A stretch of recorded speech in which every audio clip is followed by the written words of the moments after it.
बिस्मिल्लाहिर्रहमानिर्रहीम CR academy lecture number 4 में तव्हांखे खुशामदीद चऊं था। मुंहिंजो नालो अली जान आहे। 6th क्लास साइंस वेल्यूशन चैप्टर नंबर 3 पढ़ी रहिया आहियूं, जिन नालो आहे photosynthesis and respiration in plant. यानी प्लांट में जेके फोटोसिंथेसिस जो प्रोसेस हूंदो आहे ऐं रेस्पिरेशन जो प्रोसेस हूंदो आहे, रेस्पिरेशन जो उहो कीअं थींदो आहे।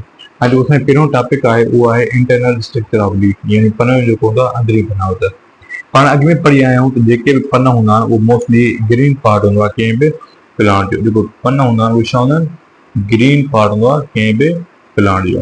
उन खां अलावा असां इहो पढ़ी आयासीं जेके लीव्स हूंदा आहिनि उनखे असां फूड फैक्ट्री ऑफ प्लांट पढ़ंदा आहियूं। छा पढ़ंदा आहियूं?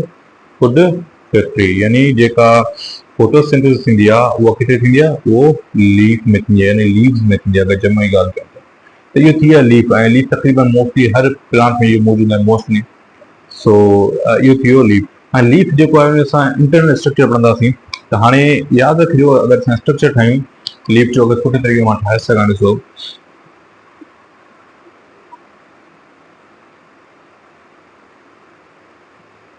ऐं यादि रखिजो जेका हीअ तव्हां ॾंडी ॾिसो था, हीअ वारी तव्हां अक्सर जेको आहे कंहिं बि लीफ में ॾिठी हूंदी, हिनखे असां पढ़ंदा आहियूं लीफ स्टॉक। छा पढ़ंदासीं हिनखे? लीफ स्टॉक पढ़ंदा आहियूं। ऐं लीफ स्टॉक खे असां सॾींदा छा आहियूं? हिनखे असां सॾींदा आहियूं पेटियोल। छा सॾींदा आहियूं असां? पेटियोल सॾींदा आहियूं। यादि रखिजो, हे जेका ॾंडी हूंदी आहे कंहिं बि लीफ में, पन में जेका पोइ निकितल हूंदी आहे, हिनखे लीफ स्टॉक यानी पन जी ॾंडी पढ़ंदा आहियूं ऐं हिनखे सॾिबो छा आहे? पेटियोल पढ़बो आहे। यादि रखिजो। हाणे इहो ॾिठो हूंदो त उन खां बाद में हिकु हीअ वेन वेंदी आहे, उहो हीअ रग वेंदी आहे हिकिड़ी कंहिं बि लीफ में। तव्हां थींदो उहो जेकी रग वेंदी आहे, वेन वेंदी आहे, उहो हीअ। इन रग खे असां जेको आहे मिड रिब पढ़ंदा आहियूं। छा पढ़ंदा आहियूं असां हिनखे पढ़ंदा आहियूं मिड रिब। यादि रखिजो, सही थियो। ऐं असां हिनखे मिड रिब पढ़ंदा आहियूं। ॿियो वरी तव्हां इहो ॾिठो हूंदो त डिफरेंट जेके आहिनि उहे प्लांट्स आहिनि उन में कुझु रगूं थींदियूं आहिनि। बीन्स कीअं थी वेंदियूं आहिनि? कुझु हिन तरफ़ फैल हूंदियूं आहिनि,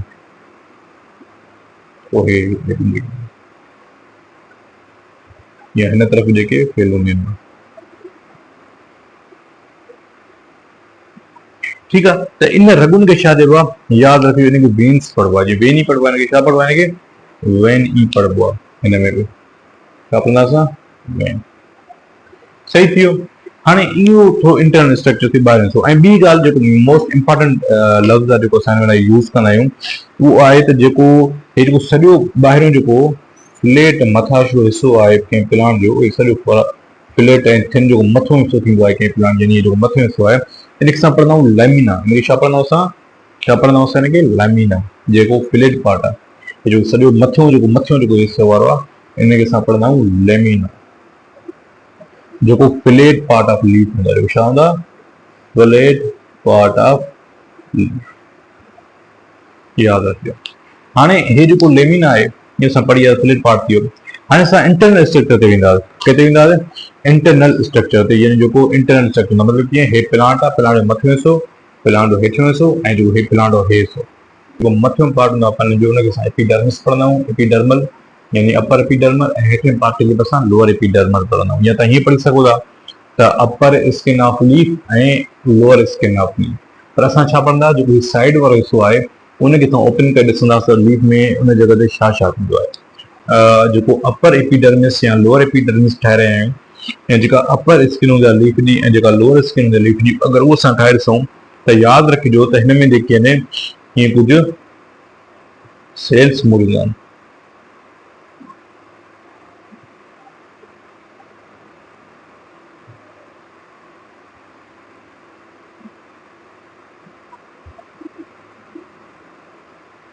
ऐं जेके सेल्स हूंदा आहिनि, यानी हे जेको अपर एपिडर्मिस वारो हिसो हुयो, लोअर एपिडर्मिस वारो हिसो हुयो, जेको हे अपर एपिडर्मिस आहे ऐं हे छा आहे? लोअर एपिडर्मिस आहे। यादि रखिजो। त हाणे इन्हनि जेकी ग्रीन कलर जेको मां ठाहियो हुयो, हिनखे असां पढ़ंदा आहियूं एपिडर्मल सेल पढ़ंदा आहियूं। असां छा पढ़ंदा आहियूं? एपिडर्मल सेल पढ़ंदा आहियूं। ठीकु आहे। ऐं हिनखे बि हिन हिसे खे असां एपिडर्मल सेल ई पढ़ंदा आहियूं। यादि रखिजो। ऐं ॿी ॻाल्हि त हिननि जे वरी विच में कुझु सबस्टेंस थींदा आहिनि, कुझु सेल टाइप सेल थींदा आहिनि, कुझु ऑर्गेनेल्स थींदा आहिनि जेके असां मौजूदु हूंदा आहिनि विच ते, हिन विच वारे हिसे में। डिस्क लाइक स्ट्रक्चर या मौजूद हूंदा आहिनि। इन डिस्क लाइक स्ट्रक्चर वारे हिस्से खे असां पढ़ंदा आहियूं क्लोरोप्लास्ट। इन छा पढ़ंदा असां? क्लोरोप्लास्ट, यादि रखिजो। ऐं क्लोरोप्लास्ट में जेको आहे उहो क्लोरोफिल मौजूदु हूंदो आहे। हाणे जेको हे क्लोरोफिल आहे इहो जेको हिन में मौजूदु हूंदो आहे क्लोरोप्लास्ट में ऑर्गेनेल में, इहो जेको हूंदो आहे ग्रीन कलर जो हूंदो आहे। इहो छा हूंदो आहे? ग्रीन कलर हूंदो आहे, जेको लीफ खे कमु कराईंदो आहे फोटोसिंथेसिस वारो। यानी जेको फोटोसिंथेसिस वारो खाधे पचाइण जो जेको कमु थींदो आहे उहो थींदो आहे लीफ में आहे। पर लीफ जेको ऑर्गेनेल आहे क्लोरोप्लास्ट, उन में हिकु ग्रीन पिगमेंट मौजूदु आहे जेको हुनखे सिज जी रोशनी ट्रैप कराए करे खाधो पचाईंदो आहे। यादि रखिजो। ऐं ॿी ॻाल्हि यादि रखिजो त जेको लोअर एपिडर्मिस हूंदो आहे, हेठियों एपिडर्मिस यानी पन जो हेठियों हिसो आहे, उन में कुझु सोराख मौजूदु हूंदा आहिनि। सोराख खे स्टोमेटा पढ़बो आहे। छा पढ़बो आहे? स्टोमेटा। पर सोराखनि खे यादि रखिजो, इहे कुझु सेल्स जेके आहिनि पाण में माना डिफरेंट सेल जेको मौजूदु आहे, उन जे विच वारे हिसे खे असां छा पढ़ंदा? यानी हे जेको विच वारो हिसो आहे इन खे असां पढ़ंदा स्टोमेटा। इन खे छा पढ़ंदा असां? स्टोमेटा। बाक़ी जेके सेल्स आहिनि जेके गार्ड वांगुरु आहिनि, असां गार्ड सेल पढ़ंदा। छा पढ़ंदा? Guard cell. यानी गार्ड सेल जे विच में हिकु स्टोमेटा, हिकु सोराख मौजूदु आहे। पोइ तक़रीबन घणा सोराख हूंदा आहिनि। ऐं जो स्टोमेटा आहे, स्टोमेटा कम छा हूंदो आहे? ऑक्सीजन ऐं CO2 गैस जी एक्सचेंज कराइण। छा कराइण? ऑक्सीजन ऐं CO2 जी एक्सचेंज कराइण। यानी गैसिस एक्सचेंज जो जेको कमु थींदो आहे उहो हिन गार्ड सेल विच में जेको सोराख हूंदो आहे, जेको स्टोमेटा चवंदा आहियूं, उनजो कमु हूंदो आहे। ठीकु आहे। हे जेके डिफरेंट ऑर्गेनेल्स आहिनि जिन में ग्रीन पिगमेंट मौजूदु हूंदो आहे, जेके असां क्लोरोफिल चवंदा आहियूं, उहो ग्रीन कलर जेको हूंदो आहे उहो ट्रैप कराईंदो आहे सिज जी रोशनी। हिते ॿिया सबस्टेंस टाइप सेल मौजूदु हूंदा आहिनि जिन खे असां ज़ाइलम ऐं फ्लोएम पढ़ंदा आहियूं। छा पढ़ंदा आहियूं? Xylem and phloem. यादि रखिजो। हाणे ज़ाइलम जो जेको छा हूंदो आहे, हिकिड़ो प्राइमरी कमु, उनजो कमु हूंदो आहे ॿूटनि ताईं पाणी पहुचाइण। छा पहुचाइण? वाटर पहुचाइण। ऐं फ्लोएम जो कमु छा हूंदो आहे? फूड पहुचाइण। यादि रखिजो। त इहा हिकिड़ी इंटरनल स्ट्रक्चर लीफ जेका मां तव्हांखे ॿुधायो। ऐं ॿी ॻाल्हि जेका इंपॉर्टेंट ॻाल्हि इहा हुई त हे जेको मिसाल जे तौर ते जेको लीफ हूंदो आहे, हिन लीफ में हे जेको आहे हिकिड़ो वेक्स लाइक जेको हूंदो आहे लिक्विड मौजूदु हूंदो आहे। हाणे वेक्स जेको हूंदो आहे हिकिड़ो नरम हिसे खे चवंदा आहियूं, लिक्विड वांगुरु जेको हूंदो आहे, मेणबती जीअं थी वई, उन हिसे खे असां पढ़ंदा आहियूं। उन वेक्स जेको सबस्टेंस हूंदा आहियूं, छा पढ़ंदा आहियूं असां? क्यूटिन असां पढ़ंदा आहियूं। छा पढ़ंदा आहियूं? क्यूटिन। हाणे क्यूटिन जेको हूंदो आहे इहो वेक्स हिकिड़ो सबस्टेंस हूंदो आहे, लेयर हूंदो आहे वेक्स जो, जेको हिन पन जे मथां मौजूदु हूंदो आहे। इन जो कमु छा हूंदो आहे? इहो हिकिड़ो लेयर ठाहींदो आहे जंहिं सां पाणी जेको आहे इन सोराख में जल्दी न गुज़रंदो। छो अगरि इहो हूंदो त पाणी जी जेका ट्रांसपरेशन आहे उहा जेका हिन में थींदी आहे प्लांट में, सोराख मां पाणी जल्दी रिमूव थींदो आहे पननि मां। त उन पननि खे जेको क्यूटिन हिकिड़ो लेयर आहे वेक्स जो, उहो हुनखे वाटर प्रूफ दर्शाईंदो आहे, जंहिंजे ज़रिए उहो पाणी जेको आहे हुन मां न वेंदो आहे। यानी उहो वेक्स सबस्टेंस उहो कमु कंदो आहे। ठीकु आहे। त हीउ हिकिड़ो इंटरनल स्ट्रक्चर थी वियो लीफ जो जेको असां पढ़ियोसीं। असां हिनखे वरी सम्झी वञूं, हिकिड़ो आसान टॉपिक खे सम्झी वञूं त जेको लीफ आहे, लीफ हिकिड़ो ग्रीन पार्ट ऑफ प्लांट आहे जेको फूड फैक्ट्री आहे। हाणे हिनखे फूड फैक्ट्री छो चवंदा आहियूं? त जेका फोटोसिंथेसिस जो प्रोसेस आहे उहो हिन में थींदो आहे। अगरि तव्हां सॼो हिन में स्ट्रक्चर ॾिसो त हे जो वारो हिसो जेको आहे, हिन हिसे खे असां पढ़ंदा आहियूं लीफ स्टाक। ऐं लीफ स्टाक खे असां छा पढ़ंदा आहियूं?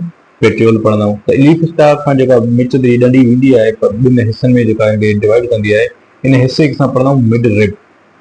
ऐं जेके तांदूरा हूंदा आहिनि, वीन्स हूंदा आहिनि, छा पढ़ंदा आहियूं? वीन्स पढ़ंदा आहियूं। यादि रखिजो। ऐं मथां जेको वैक्स सबस्टेंस हूंदो आहे, लेयर हूंदो आहे, क्यूटिन पढ़ंदा आहियूं, जेको हुनखे पाणीअ खे लूज़ थियण खां बचाईंदो आहे। यादि रखो। ऐं हे जेको ॿाहिरियों मथों हिसो आहे फ्लैट पार्ट आहे लीफ जो, हुनखे असां लेमिना पढ़ंदा आहियूं। ऐं हाणे अगरि असां इन लीफ खे जेको आहे ॿिनि हिसनि में तोड़ियूं, यानी जेको विच वारो पासे वारो हिसो खोलियूं, त हे हूंदो आहे अपर एपिडर्मिस, हे हूंदो आहे लोअर एपिडर्मिस। हाणे अपर एपिडर्मिस में एपिडर्मल सेल्स हूंदा आहिनि, हिन में एपिडर्मल सेल्स हूंदा आहिनि, पर जेके स्टोमेटा हूंदा आहिनि, सोराख हूंदा आहिनि, उहो मोस्टली जेके आहिनि लोअर एपिडर्मिस में ई मौजूदु हूंदा आहिनि, जेके गार्ड सेल जेके हिफ़ाज़त कंदा आहिनि। विच ते कुझु green substance type shape organelle हूंदो आहे, जंहिंखे क्लोरोप्लास्ट चवंदा आहियूं। क्लोरोप्लास्ट में ग्रीन पिगमेंट हूंदो आहे, जेके क्लोरोफिल चवंदा आहियूं, जेको सिज जी रोशनी खे ट्रैप करे खाधो प्रिपेयर कराईंदो आहे। यादि रखिजो। कुझु ॿिया बि हिकिड़ा सेल्स थींदा आहिनि जेके ज़ाइलम में फ्लोएम पढ़ंदा आहियूं असां। ऐं ज़ाइलम जेको आहे उहो वाटर कंटेनिंग सेल आहे, ॿियो हे फ्लोएम जेको आहे हिकिड़ो फूड कंटेनिंग सेल आहे। यादि रखिजो। त इहो सॼो हिकिड़ो स्ट्रक्चर थी वियो जेको असां पढ़ियोसीं। ऐं स्टोमा में गैसिस एक्सचेंज थींदी आहे। यादि रखिजो। ऑक्सीजन कार्बन डाइऑक्साइड जी प्लांट में। त इहो सॼो लीफ स्ट्रक्चर जेको असां पढ़ियोसीं। हाणे असांजो जेको टॉपिक आहे उहो आहे फोटोसिंथेसिस। असीं ऐं 5 क्लास में पढ़ी आहियूं ऑलरेडी, त फोटोसिंथेसिस छा थींदो आहे, पर हिते असां पूरो डीपली पढ़ूं था ऐं इंपॉर्टेंस असां सम्झणी आहे छा। बेसिकली जेको फोटोसिंथेसिस आहे इहो हिकिड़ो ग्रीक लैंग्वेज जो वर्डन जो कॉम्बिनेशन आहे, यानी ग्रीक लैंग्वेज में ॿिनि वर्डन जो छा इहो कॉम्बिनेशन आहे। जेको फोटो आहे उन फोटो खे असां चवंदा आहियूं लाइट, ने छा चवंदा असां लाइट। ऐं जॾहिं सिंथेसिस जो मतिलबु छा आहे पुटिंग टुगेदर, सिंथेसिस मतिलबु छा आहे पुटिंग टुगेदर, यादि रखिजो मतलब इन छा थियो पुटिंग टुगेदर विथ लाइट, यानी पुटिंग टुगेदर विथ लाइट।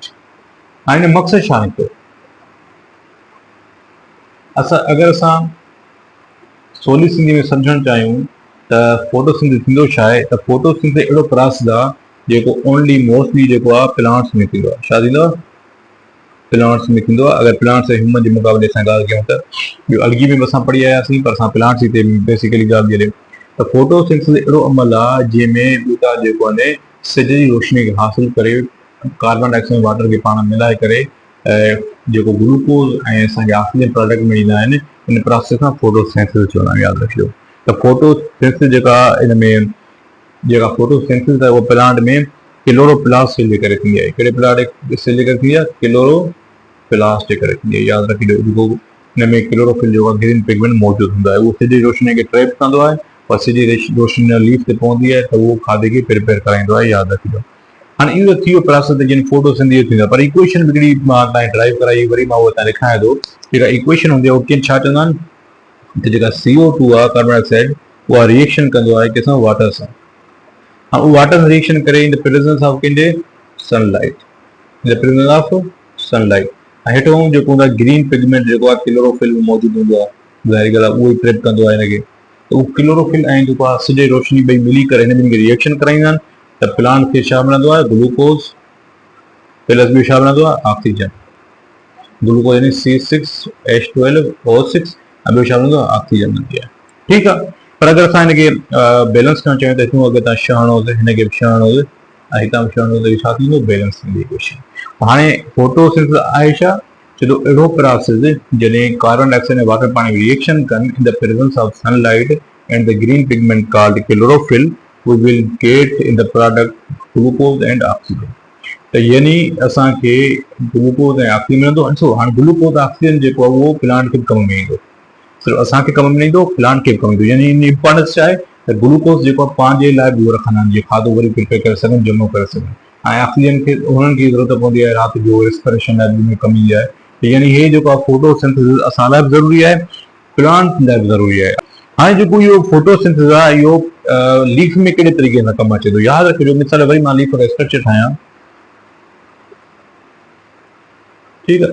हाणे अगरि तव्हां लीफ स्ट्रक्चर ॾिसंदव जेको असां पढ़ी आया सॼो कुझु, ठीकु आहे। हाणे यादि रखिजो लीफ जेको हूंदो आहे या लीफ जेकी तव्हां पढ़ंदव अगरि उहो वाइड या फ्लैट आहे, मिसाल जे तौर ते लीफ जेको आहे वाइड या फ्लैट आहे, यानी हिकिड़ो सिधो आहे या थोरो वेकरो आहे, त उहो छा कंदो उहो सिज जी रोशनी जेको आहे जल्दी एब्ज़ॉर्ब कंदो।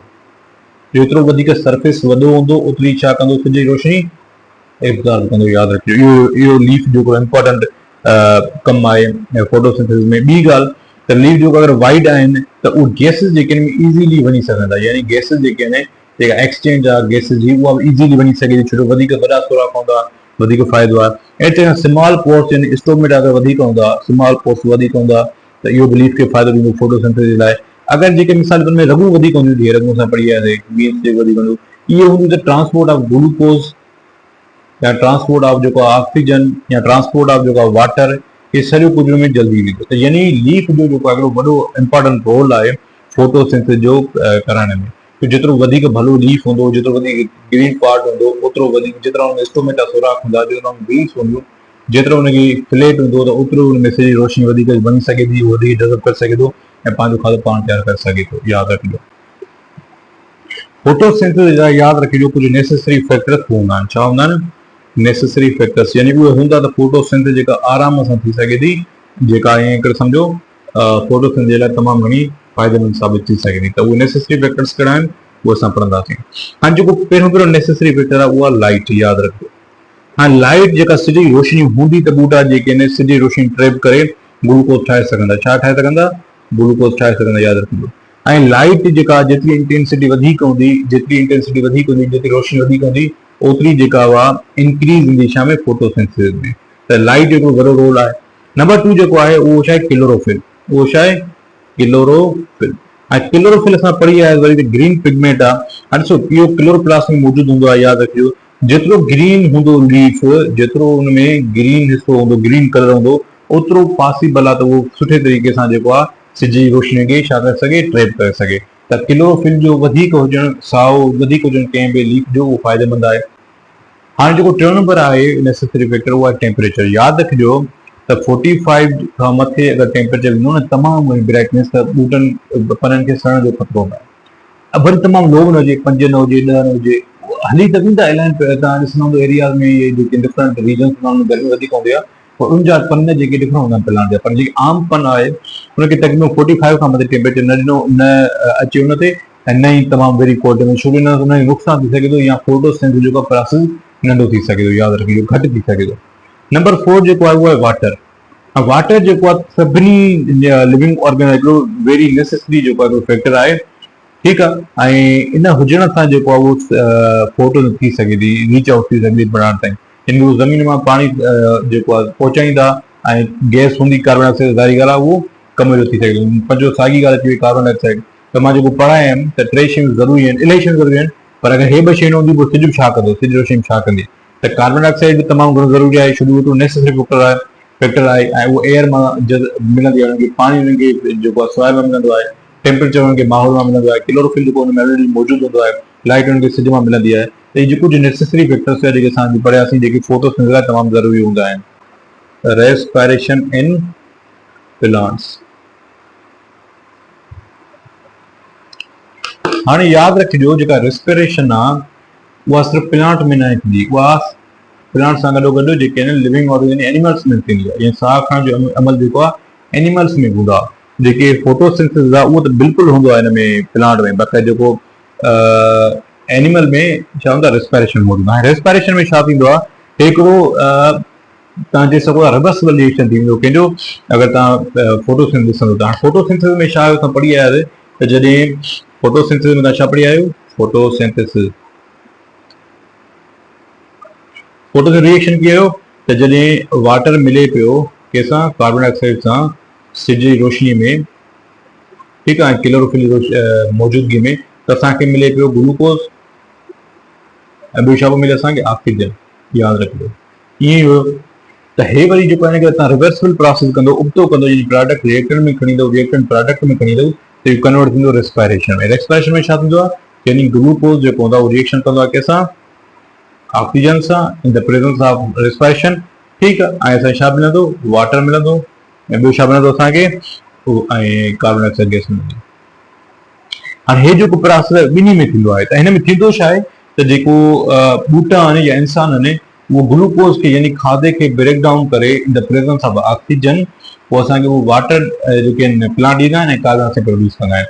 तव्हांखे ख़बर आहे त राति जे टाइम जेको आहे प्लांट रेस्पिरेशन अमल तक़रीबन कंदा आहिनि, छो जो स्लो प्रोसेस थींदो आहे फोटोसिंथेसिस। फोटोसिंथेसिस तक़रीबन घणो जेको आहे सनलाइट ते थींदो आहे, त पोइ राति जे टाइम जेको असांखे CO2 ॾींदा आहिनि, कार्बन डाइऑक्साइड ॾींदा आहिनि, ऐं असां हुनखे ऑक्सीजन ॾींदा आहियूं, यादि रखियो, ठीकु आहे।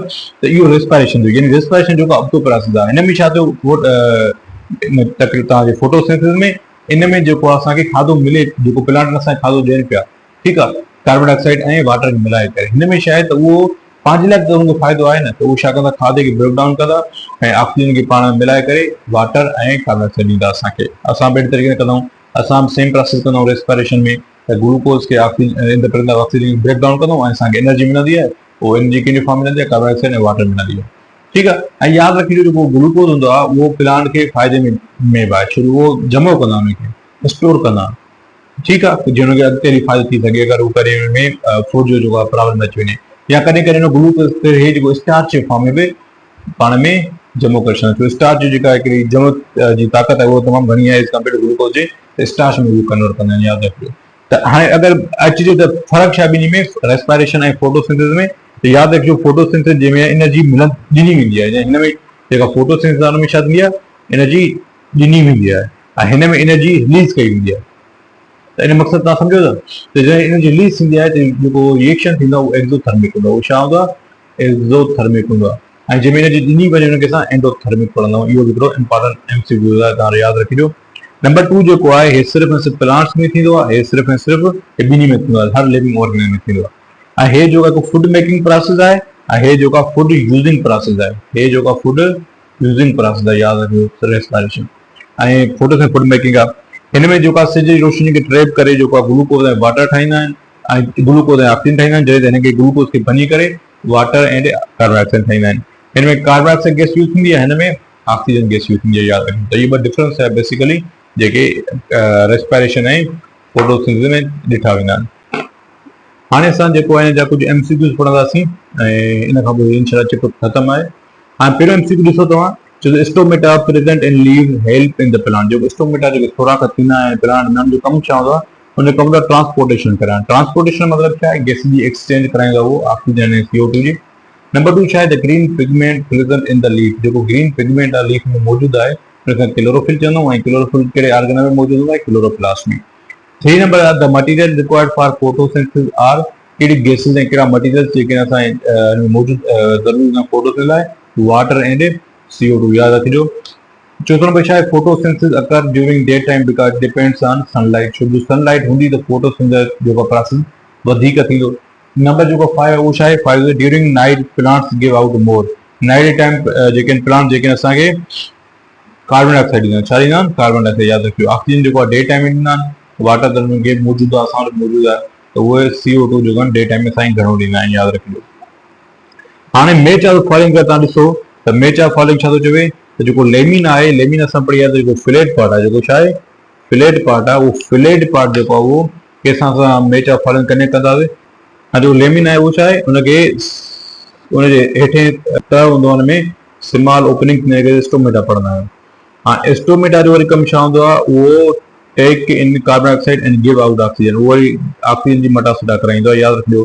रूट एस जो कमु छा आहे, रूट एस जेके आहिनि एब्ज़ॉर्ब, जेके रूट एस जेके ज़मीन में रूट हूंदा आहिनि, कुझु हेयर्स हूंदा आहिनि जेके पाणी एब्ज़ॉर्ब कंदा आहिनि, मिनरल्स जेके ॾढी माना स्टार खां वठी पाण जे हर हिसे ताईं पहुचाईंदा आहिनि। लीफ सेल जो कमु छा आहे, लीफ सेल जेको आहे उनखे उहो जेको आहे सोलर पैनल कंटेन कंदो आहे। छो उहो सोलर पैनल वांगुरु कमु कंदो आहे, सॼी रोशनी हुन ते पवंदी त उहो जज़ब कंदो रोशनी खे, त पोइ पंहिंजो खाधो पाण तयारु कराईंदो क्लोरोफिल खां।